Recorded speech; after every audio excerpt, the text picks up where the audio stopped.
नमस्कार साथियों। उड़ीसा में बालासोर में जो कल हृदय विदारक परसों जो ट्रेन हादसा हुआ, जिसमें 288 लोग मारे गए, 1100 के लगभग घायल हुए। हमारी संवेदनाएं उन तमाम परिवारों को जिन्होंने अपने प्रियजनों को गंवाया है।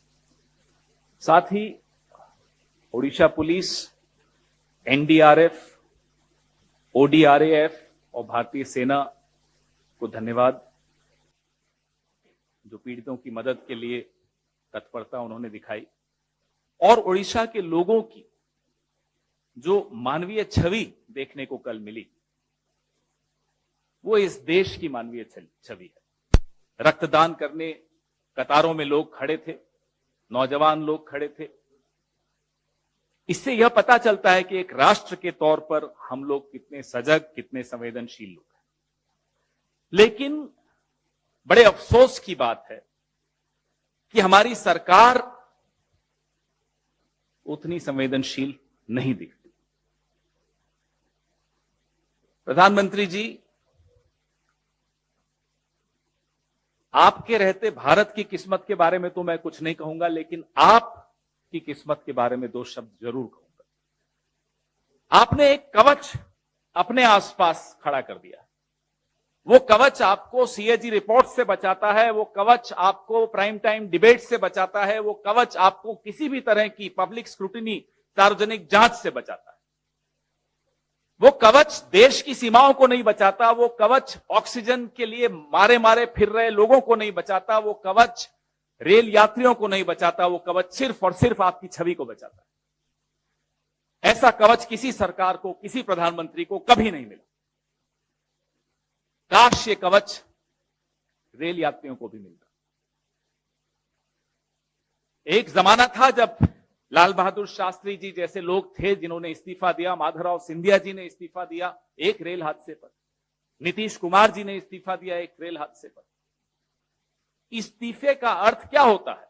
इस्तीफे का अर्थ होता है नैतिक जिम्मेदारी लेना। ना जिम्मेदारी दिखती है, ना नैतिकता दिखती है। आपको क्या उम्मीद है यहां से कोई इस्तीफा आएगा? हमें तो यह नहीं समझ में आ रहा हम इस्तीफा मांगे किससे।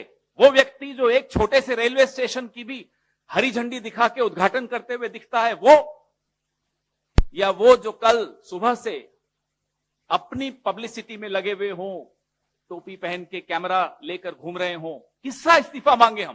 प्रधानमंत्री, हम आप पर छोड़ते हैं, आप किसका इस्तीफा लेना चाहते हो। लेकिन ये देश उम्मीद करता है कि जिस तरह से लाल बहादुर शास्त्री जी ने, जिस तरह से नीतीश कुमार जी ने, जिस तरह से माधवराव जी सिंधिया ने इस्तीफा दिया था, आप भी अपने रेल मंत्री से इस्तीफा लेंगे। सीएजी रिपोर्ट आपके सामने है, पार्लियामेंट की स्टैंडिंग कमेटी की रिपोर्ट मेरे साथी, मेरे सहयोगी शक्ति सिंह गोहिल साहब के पास है, इस पर वो चर्चा करेंगे।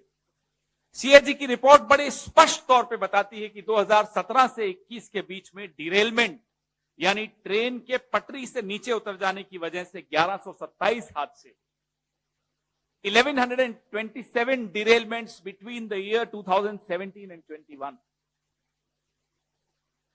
बाय द वे, ये सीएजी रिपोर्ट वही है जिसको आधार बनाकर आप लोग भी किसी जमाने में प्राइम टाइम डिबेट्स करते थे और यूपीए की सरकार के मंत्रियों से इस्तीफे मांगते थे।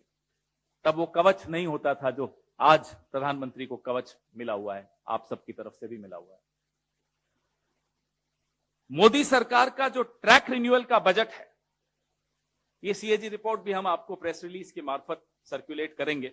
शायद आपके टेबलों पर आपके संपादकों ने नहीं भेजी होगी, या संपादकों की टेबलों पे उनके मालिकों ने नहीं भेजी होगी, मैं आपको जरूर भेजूंगा।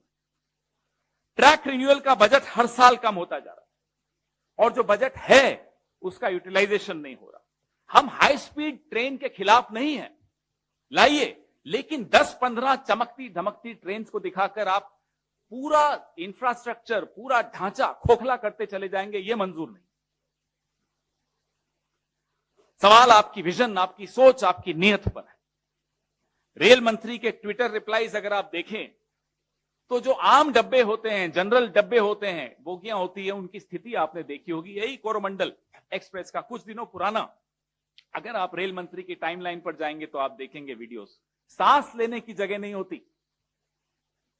यह है असलियत। आप वंदे भारत की 5-6 वो दिखा दिखाकर क्या बताना चाहते हैं कि पूरी भारतीय रेल ऐसी चल रही है? 70 साल अलग अलग सरकारों ने भारतीय रेल को एक भरोसे की सवारी बनाया था। आप मित्र जाल में फंसकर आम नागरिक की चिंता छोड़कर सिर्फ और सिर्फ चमकती धमकती पीआर के ऊपर के चक्कर में पड़ गए। खुद रेलवे मंत्रालय की रिपोर्ट बताती है कि रेल विभाग में 3,12,000 भर्तियां खाली पड़ी। रेल का बजट आपने खत्म कर दिया, भर्तियां आप भर नहीं पा रहे। हमारा इतिहास तो देख लीजिए, उससे तो सीख लीजिए कि कैसे जिम्मेदारी लेते थे, कैसे नैतिकता थी। लेकिन अब आपको एक नीति छोड़नी पड़े, प्राण जाए पर पीआर न जाए, यह नीति छोड़नी पड़े। अभी 9 फरवरी को शक्ति भाई और मैं अभी चर्चा ही कर रहे थे, 9 फरवरी को यह एक आंतरिक रिपोर्ट है जो ऐसा ही हादसा होते होते बचा, उसके पश्चात की रिपोर्ट है। ये रिपोर्ट भी मैं आपको सर्कुलेट कर रहा हूं, हस्ताक्षर हैं इस पे साउथ वेस्टर्न रेलवे के एजीएम के, principal chief operations manager south western railway.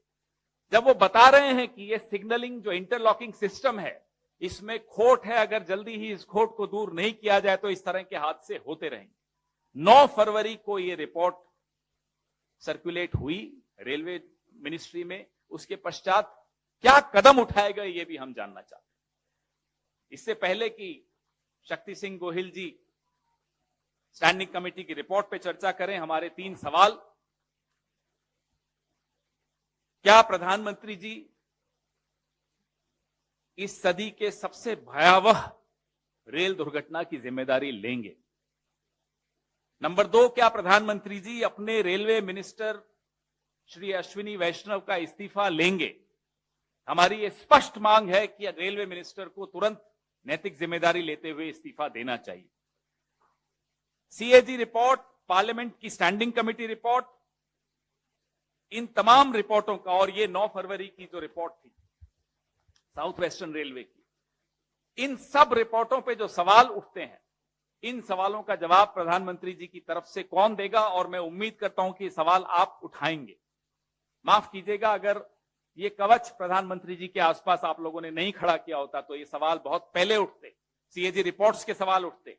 इस रिपोर्ट को कहीं ना कहीं छपते हुए हम देखते, इस पे चर्चा और डिबेट्स होती, तो शायद ये 288 लोग अपनी जान नहीं गंवाते। हमारा और आपका काम सरकार को जनता से बचाने का नहीं है, जनता को सरकार से बचाने का।